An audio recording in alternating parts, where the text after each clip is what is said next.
Hello, Cowboys Nation. Welcome back to Fourth and Forever. I am JR Castillo. All I want to do on here is talk about football, talk about the Dallas Cowboys. It's the only reason I'm on here. It's the only reason I want to do this. But sometimes the real world gets in the way, and the real world presents problems that take you down. This week has been horrendous for the world.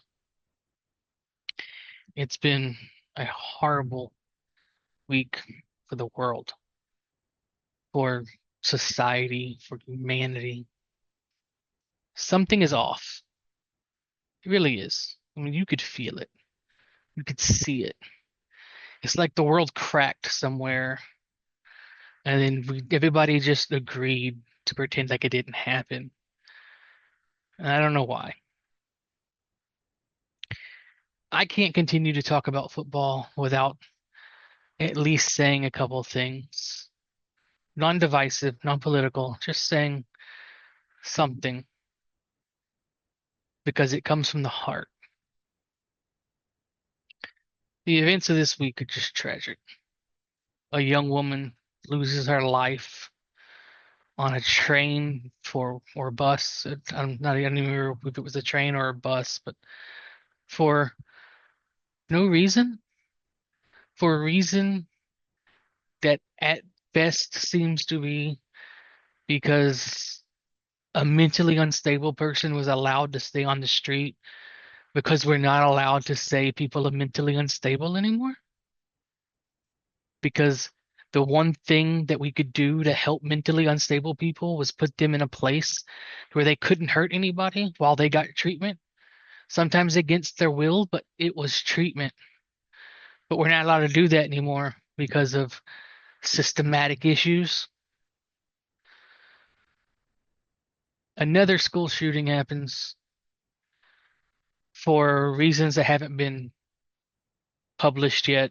Normally, when they're not published, because they don't fit the narrative the media wants you to hear. So we'll see what that is. But it's more violence against children that should not occur. And a man is gunned down for speaking his opinion. Whether you like his opinion or you don't like his opinion, whether you think he was evil or you think that he was saying horrible things, most of the people that thought he said horrible things are just people that say horrible things. He was gunned down for saying words. Somebody was so hurt by words they resorted to violence. He was gunned down in front of his 2-year-old daughter and a newborn son.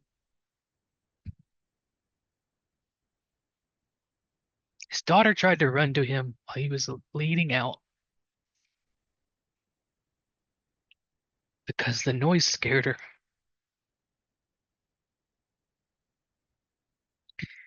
Become so desensitized to hearing opposing thoughts that people rejoice the fact that a human being was murdered because he had different thoughts.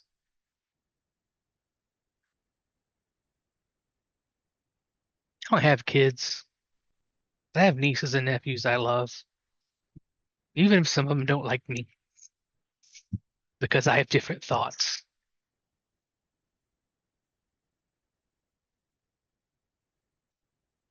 But I would give anything to make sure that they're okay. I wouldn't sit beside somebody getting stabbed on a bus because it's not my business. Wouldn't care if that person stabbed me and killed me too, because it's the right thing to do to stop violence. All of a sudden, the media, which help paint these people as violent individuals, want to tone down the rhetoric when they help spread it. But they only want to tone it down because they've seen what happens When you use inflammatory words, you can rile up people that are just already loose cannons, and now nobody's safe. If somebody whose whole purpose was to just listen and to speak to people who disagreed with him can be a target, then anybody can be a target. I'm a nobody, and I've gotten plenty of death threats because who I choose to support and the policies I choose to support. Why is it? Why do we choose to live this way? Why do we choose to become so emboldened by hiding behind a keyboard who can just say whatever you want? And then when somebody disagrees with you, they're the evil person. And you're not even going to take the time to see why. So to this, I put a challenge to everybody, a challenge that I readily accept. Talk to somebody you disagree with. Talk to them. Talk to somebody who does not look at the world the same way you look at it. Find something that you disagree with them on and have a conversation, a civil conversation, because I promise you, when you do it, you become a better person because I do it all the time. I love it. I love to talk to somebody who does not agree with the things I agree with, and I love to hear their point of view because sometimes you learn something, and you may not always, and it's not about changing your mind, it's not about changing their mind, it's about learning something new. And you know what's okay? It's okay if after you have a conversation with somebody, you decide, hey, this is just something we're going to disagree on. That's okay too. You can disagree with things. You can say, hey, we could agree to disagree on this topic because we're never going to see eye to eye on it. But to refuse to talk about it is closing yourself out to a new form of ideas. And when you stop talking to each other, that's when violence happens. Violence happens because people become so embroidered with their own thought, with their own idea, that any other idea scares them. You should talk to people you disagree with because that's how you learn. That is what education is for. There have been plenty of times where I have taken a I've taken a stance on a topic and I've talked to somebody and came away. I still feel my stance. I still believe in my stance, but I understand why they believe in their stance. And I understand that person better. And I have a better appreciation for them. Challenge you out there, man. Just talk to somebody that you know you're not going to agree with. And it doesn't have to be evil talk. It doesn't have to be anger talk. You can talk from a place of calmness. Just get a basic idea of why they think the way they do. Learn about your family members. See why they believe the way they believe. And at the end of the day, if you come to the conclusion that, hey, we're never going to agree the same on this, or we can't find anything that remotely comes to it, then that's fine. That's okay. It's part of the process. But at least now you understand each other better. You understand why they think a certain way. You understand why they say the things they say. Because sometimes you think somebody's saying something out of hate and anger when it's not. It's just their own personal experience with it. I want to know why you see it that way. That way I can understand it. Because, hey, hell, maybe I might learn something. And I have. And some of the conversations I've had with people, even family members, people I love dearly, I've learned more about their thought of something and been able to see it more a little bit on their way. And you know what? Sometimes you can come up with a common ground. Maybe I don't agree with this topic, but I believe, hey, there's a middle ground. We can both meet in the middle here, and we can both sort of see it from a different perspective. Talk to people, get to know people, get to know your loved ones better, see why they tick. Just talk to people, be better people. Don't celebrate when people die. There are people that have done horrible things to me, Wouldn't want them dead.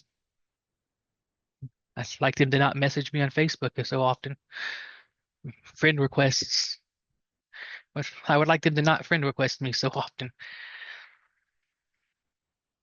But I wouldn't want them dead. It's just that's a level of evil. And the amount of evil that comes that I found in the last couple days is just scary. And the amount of that evil that are teachers that are supposed to help teach children, it's even scarier. Don't let hate win. Be better. Everybody be better. Violence is never an option.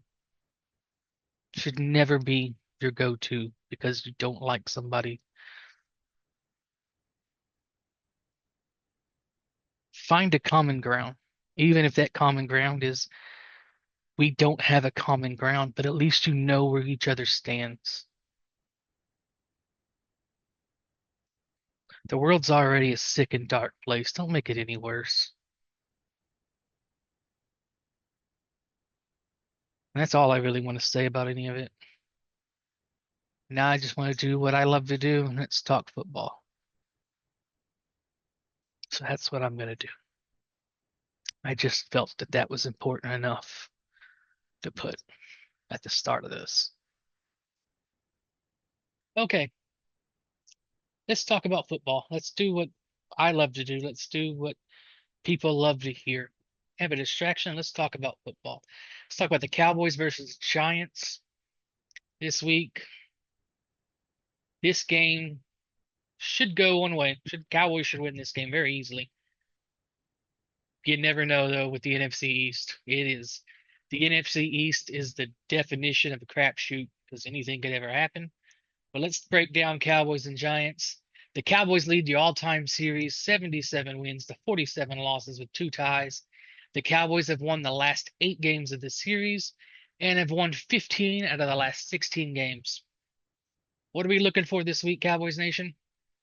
We're looking for the Cowboys offensive line versus the Giants defensive line. That Giant defensive line is stout. Stop the run, they get good pass rush. They are a tough group up front. And it is up to that Cowboys offensive line to handle their business. They did a pretty good job last week. They're going to have to do a good job this week, too.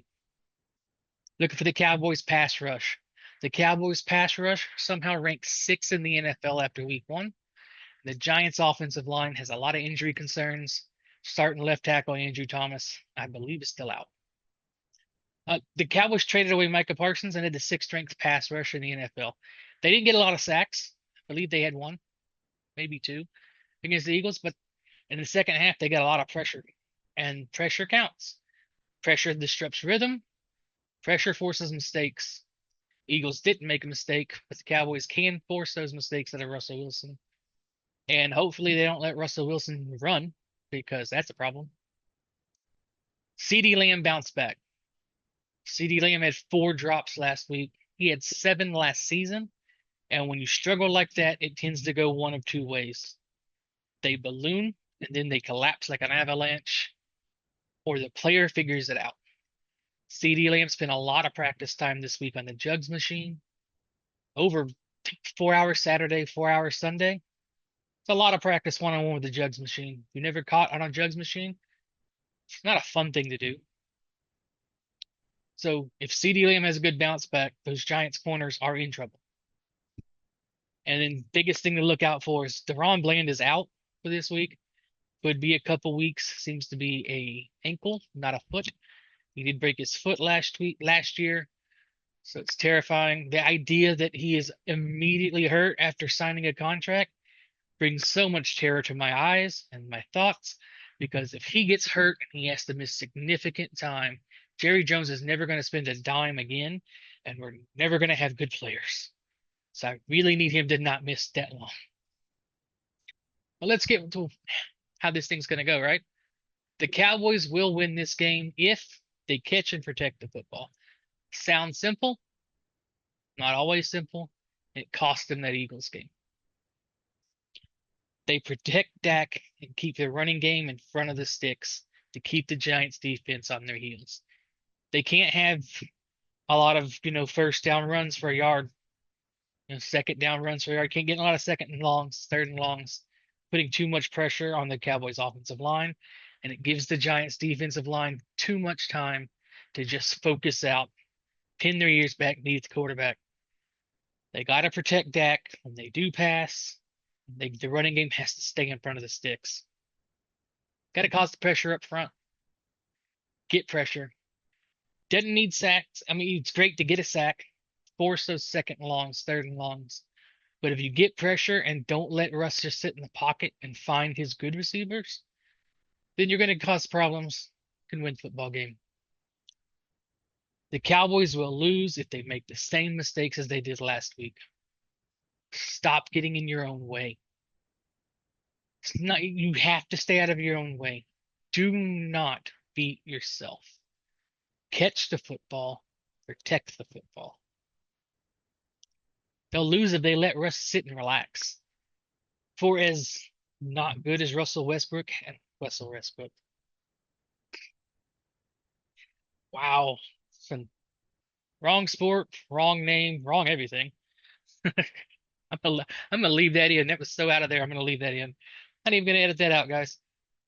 If they let Russell Wilson just sit in the pocket and find his receivers, could be a long day because as much as he does struggle, he can still throw it somewhat. I mean, it's not a cannon of an arm, but he can still throw. Don't let him relax. Don't let Russ cook. Just got to get your focus. Got to get your pressure and make him work. And finally, they're going to lose if they take this easy. This is a trap game. They should beat the Giants. They're more talented than the Giants. This is a trap game. Do not fall for the trap.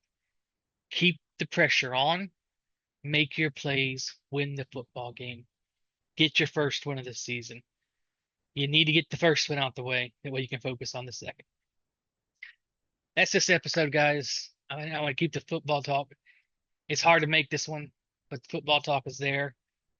Uh, oh, be back probably probably Tuesday for the review of the game. See what happened. Hopefully, it's not as dark of times then. We can start just keep focused on football. So that's today's episode. Hope you have a good day. Let's go Cowboys. Let's beat the Giants. And look out for each other. Be good. Be decent people. Y'all have a good day.